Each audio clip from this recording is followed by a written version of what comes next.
Good morning, everyone. We are coming to you live via Facebook streaming, via YouTube streaming, and also via Skype online. Each one of you is welcome to this live streaming. Desires are dreams.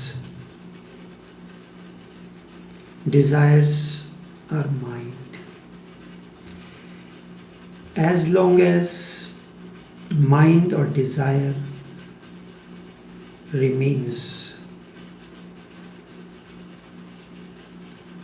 and seeks to change itself from this to that,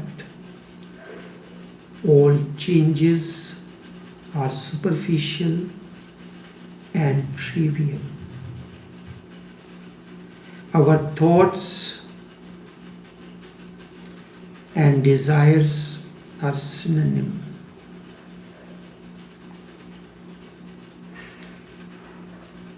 First comes desire. Desire is converted into thought. So be aware of desires before a particular desire becomes a thought.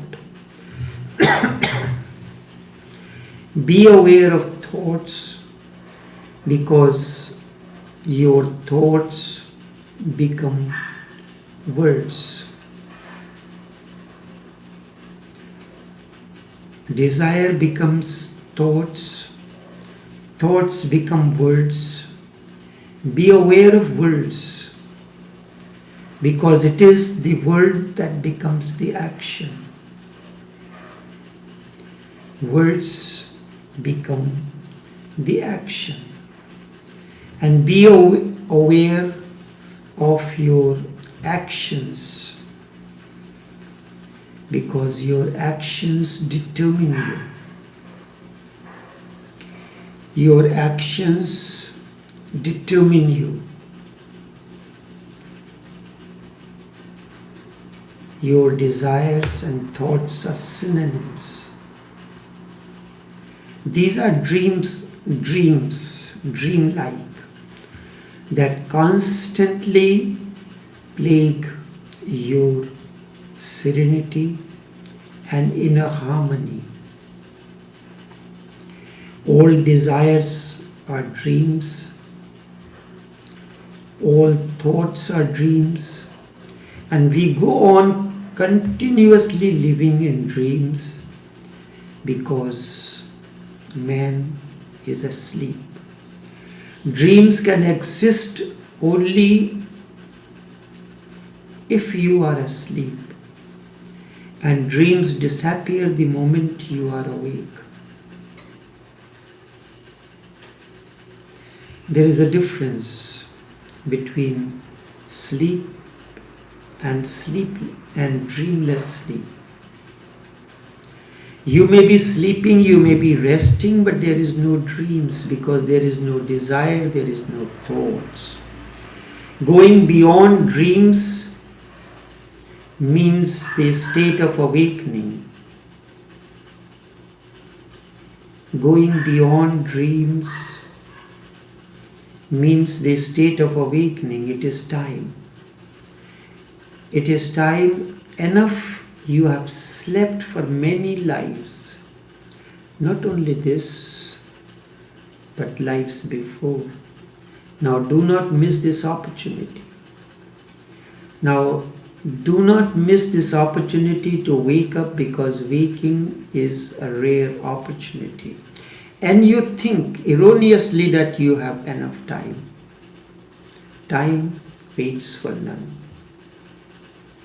It goes on mopping as it rolls. No power can its fury ebb. Therefore, do not miss the opportunity to wake up because waking is a rare opportunity, and to miss this opportunity of waking is very easy.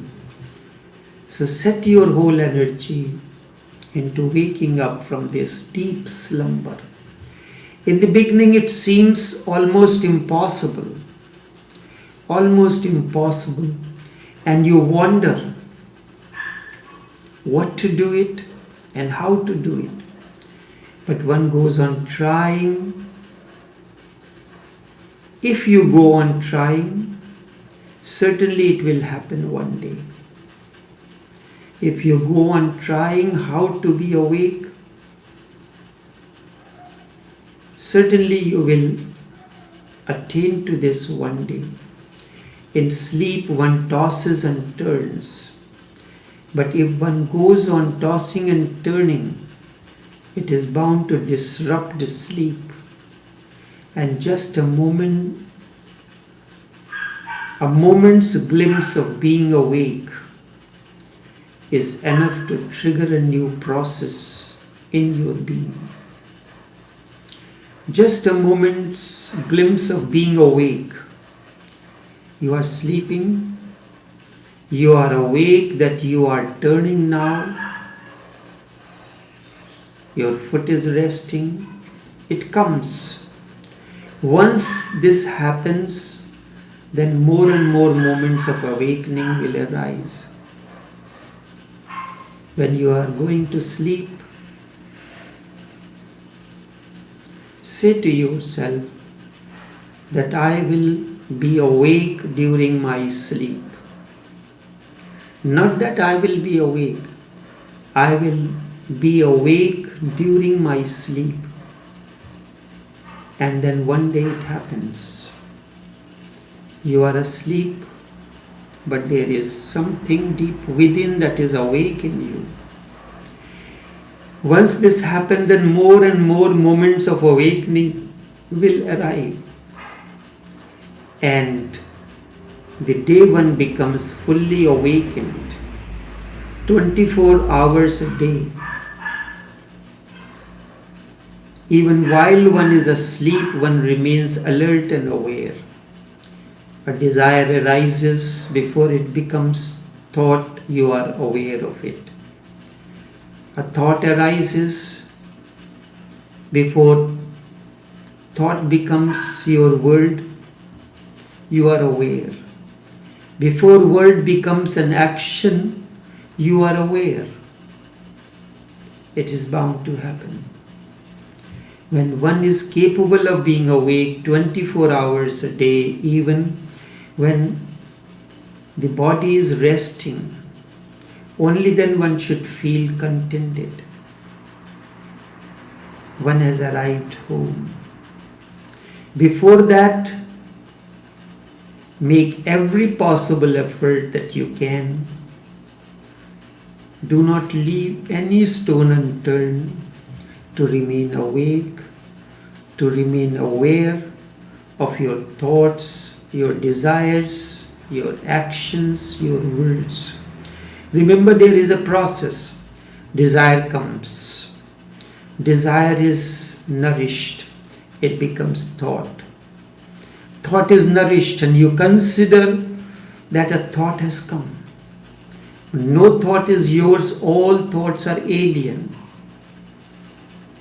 And it comes from a different source. The origin of these thoughts is your unfulfilled desires. But there is a difference. Mirza Ghalib also says, Aate ye mazami ghaib se. When it comes from beyond the horizon, from alam-e ghaib, then there is a totally a different kind of a feeling. But as such, desire becomes thought, thought becomes words, words become action, and action determine you. Make every possible effort that desire does not become thought, and even if somehow it has become thought, then the thought does not become your word. And if it has become word, let it not become your action. And if it has reached to that level that the word has become your action, then let it not determine you. Do not leave any stone unturned. But we live in desires. Desire means discontentment, you are not satisfied. Desire means whatsoever is not right, not enough, therefore more is needed. And desire is never fulfilled. हजारों ख्वाहिशें ऐसी कि हर ख्वाहिश पे दम निकले. They go on mushrooming. One desire comes, before it is satiated, another comes in. It is like this: you have a platter of food in front of you, you have a morsel in your mouth, and how do you eat? You have a platter full of delicious food in front of you, you have a morsel in your mouth, and next one in the hand waiting to go in the mouth. And more so, the eyes are fixed on what is on the platter. What else is there that you have not consumed yet? And in that we do not enjoy what we have. Life goes on like this. You can have as much as you desire, but the moment you have it, desire goes and jumps ahead of you and gives birth to a new one. It starts asking for more. It starts asking for something new. Desire is indeed greedy, full of greed. Its greed of desire knows no limit. Desire implies unlimited greed. It is like a horizon that looks so close, but you can never reach it. You think you can reach it within an hour if you run, but you cannot reach it. The distance between you and the horizon remains the same. Such is the nature of desire. The distance between you and the desire remains the same. It's like this story when milkmaids complained to Yashoda of mischiefs of Krishna. So she decided that she is going to tie up Krishna with a rope. She tried to tie Krishna with a rope so that he does not move from there. But the rope was 2 finger width larger. So she cut it. And when she cut it, it became 2 finger width. When it was 2 finger width larger, and when you cut the 2 fingers, it should be okay. But it became 2 finger width shorter. So she adds up again it 2 finger width, and it becomes 2 finger width larger. This 2 finger width is a mysterious phenomenon, you and I. As long as you and I are there, nothing can happen. Horizon is an illusion. The distance between you and the horizon remains the same. Constantly the same, because there is no horizon. Horizon is an illusion. Desire is an illusion you think there is. The earth is not meeting with the sky anywhere, but it appears to be. You can never fulfill the desires because it is an illusion. You think that by fulfilling this desire, all your desires will be fulfilled. They go on mushrooming. So is the case with desire. It only appears that if I could reach to that point, I could attain to this or that, and there would be contentment. Certainly there would be satiation. I would be happy.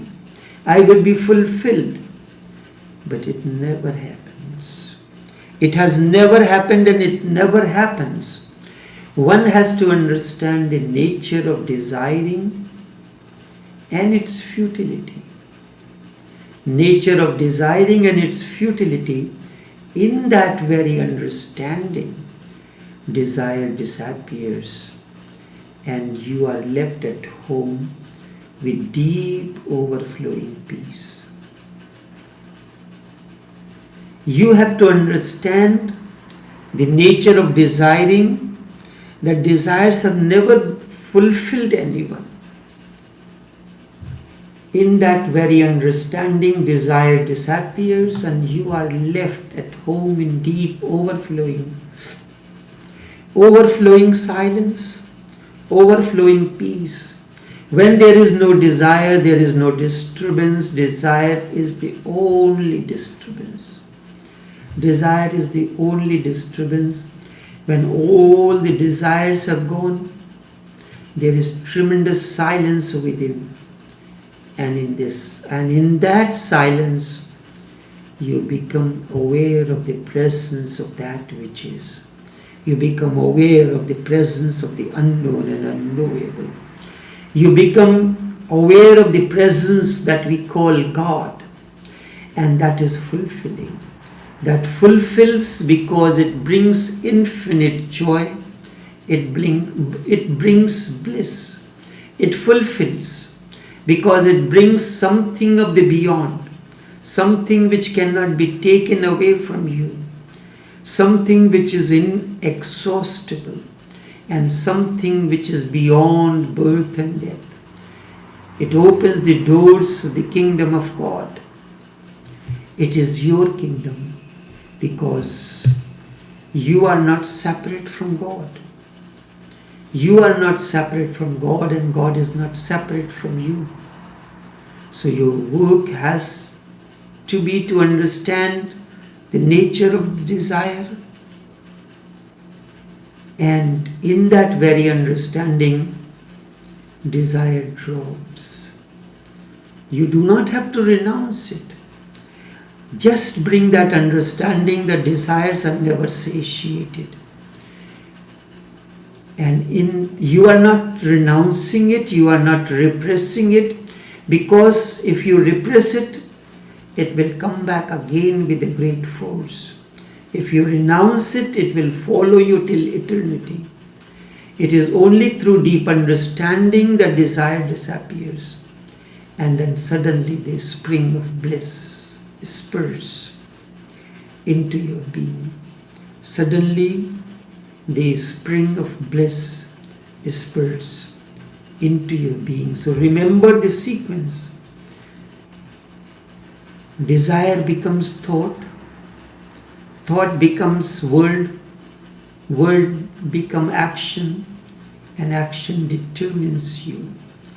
Be aware at every step. Only this much for this morning. Until tomorrow, take care and do have a pleasant day.